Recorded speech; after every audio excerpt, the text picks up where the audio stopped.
لیکن گناہ بڑے بڑے کروا دیتا ہے، جھوٹ یہ بلوا دیتا ہے، فراڈ اس سے بول دیتے ہیں، دھوکہ دہی اس سے لوگوں کو بنا دیتے ہیں۔ تو یہ دو چیزوں کی ضمانت، نفس پہ قابو پانا، اس کے تین طریقے کو ختم ہو رہا ہے۔ نمبر ایک فرمایا کہ زبان پہ کنٹرول، امام غزالی نے لکھا ہے زبان پہ نجات، جو چپ رہا اس نے نجات پائی۔ اگر ہم چاہتے ہیں شیطان کے بعد نفس پہ کنٹرول رکھے، اپنی زبان کو کم استعمال کریں، ضرورت کی جگہ بولے یا نہیں بولے نہ بولے بس۔ دوسرا فرمایا کہ تنہائی اختیار کریں، بس تنہائی، اکیلے رہے، اللہ کے نیک بندے تنہائی اختیار کریں۔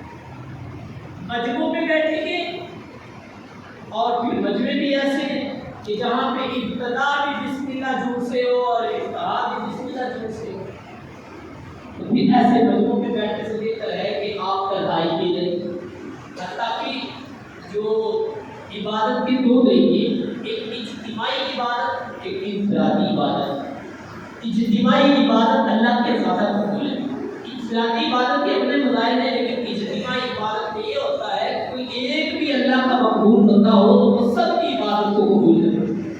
انفرادی عبادت میں یہ ہوتا ہے کہ بندے نے اکیلے نے عبادت کی ہے، پتہ نہیں قبول ہے یا نہیں ہے، انفرادی تنہائی میں۔ لیکن اجتماعی عبادت میں یہ ہوتا ہے کہ کوئی اللہ کا ایک بھی مقبول اور نیک بندہ ہو، اللہ اس کے صدقے سالوں کی نماز قبول کر لیتا ہے، اس کے صدقے سالوں کی دعا قبول کر لیتا ہے۔ لیکن یہاں پہ آگے کہا گیا کہ تنہائی اختیار کرو، اکیلے رہو۔ دوسرا فرمایا کم کھانا کھاؤ، کم کھاؤ، کم کھاؤ۔ اور اس کے پیچھے بات مجھے یاد آ کہ حضور علیہ السلام نے فرمایا جو تم میں نکاح کی طاقت رکھتا ہو نکاح، اور اگر کسی کے پاس نکاح کی طاقت نہیں ہے تو وہ روزے رکھے، اس سے بھی، اور یہ حقیقت بھی ہے جتنا کم کھائیں گے یا اپنے نفس کو بھوکا رکھیں گے اتنا آپ کا نفس آپ کو گناہوں سے دور رکھے گا۔ تو شیطان کے فریب اور مکر سے بچنے کے لیے عبادت کی طرف زیادہ سے زیادہ مائل ہوں اور نیک بندوں کی صحبت اختیار کریں۔ نفس پہ قابو پانے کے لیے جو ہمارے جسم کے اندر نفس بس گیا ہے، اس پہ قابو پانے کے لیے تنہائی اختیار کریں، زبان پہ کنٹرول رکھیں، اور یہ زیادہ اپنے اندر ہے۔ یہ تین چیزوں سے نفس پہ کنٹرول ہوتا ہے۔